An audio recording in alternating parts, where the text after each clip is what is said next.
Okay, we're going to repair one of these Orbit automatic lawn sprinklers. What happens is if you leave them out during the winter, they get a little water inside and they get forced open, they break open kind of, but they're not really broken.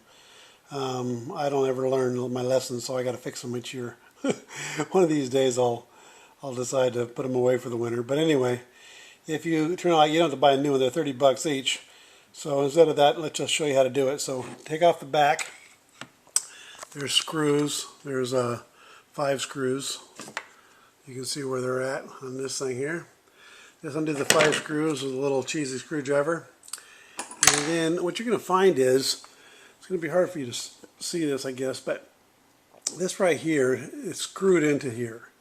Okay, what it is when it gets forced open with the freezing water, it pulls it open a little bit. You can see right here it's open a little bit, and I hope I can get a better view for you on the other side, but you can't move it too much because this wire is all set up in here and you can't really dislodge it. You don't really want to mess it up, so you got to pull it up a little bit, and I'm never going to be able to do this with one hand, so I'm going to have to just tell you how to do it. But you're going to take a pair of pliers like these channel locks here. You're going to open them up to where they'll grab this thing here, and carefully so it doesn't mess up the wire, doesn't mess up anything else. Just grab hold of the white thing like that, and you'll unscrew it. Okay, sometimes you can just screw it right back in. It don't have to go very far, but sometimes if you have to, you just hold it in place, unscrew this black part until it comes out, then screw it right back on and put it back in. So that's all you're trying to do, because this right here, this threaded thing, once it gets screwed back in, it's just popped loose a little bit. Once it gets screwed back in, then it's perfectly fine. It works perfectly. So I'll open it up and see if I can get a better angle for you. If not, that's the ticket. But anyway, let me see if I can. Anyway, when I turn it around, I can't really tell on the viewfinder what you can see here, but anyway, you can see the gap now. It's made a gap. It's just been forced open a little bit, and that's why it leaks right there. But you gotta unscrew it and screw it back in.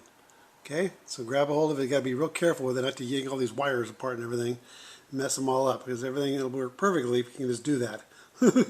I've done it every year, so you just gotta baby it and just unscrew it. Carefully hold the white thing, turn the black thing, and then put the thing, and then screw it right back in, and set it back in place. So that's the whole ticket.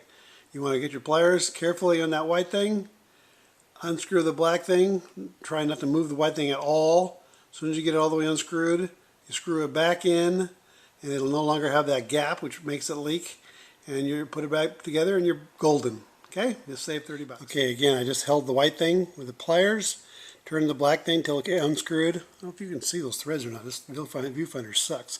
Anyway, there's threads right there. If you can't see them, I can't either through the viewfinder, but there's threads there. It unscrews. Then you hold the white thing again, screw the black thing back in, boom, bang, boom, put it all back together, and you're done. Just do your best to keep that white thing without moving too much, because these wires are all they'll get all messed up, and right now they're perfect. There's no reason to mess with this whole system. The only thing wrong is that stupid leak thing right there. So anyway, if you can do that, you'll save your money. All right? If you got any questions, put them down below. Screws back on very nicely. No more gap. It won't leak anymore. It's perfect. And I've done this a bunch of times. Like I said, it works out great. The only hardest thing is they make this little white thing really thin, so it's hard to grab. And you slip off and it pisses you off and all that. So anyway, do your best.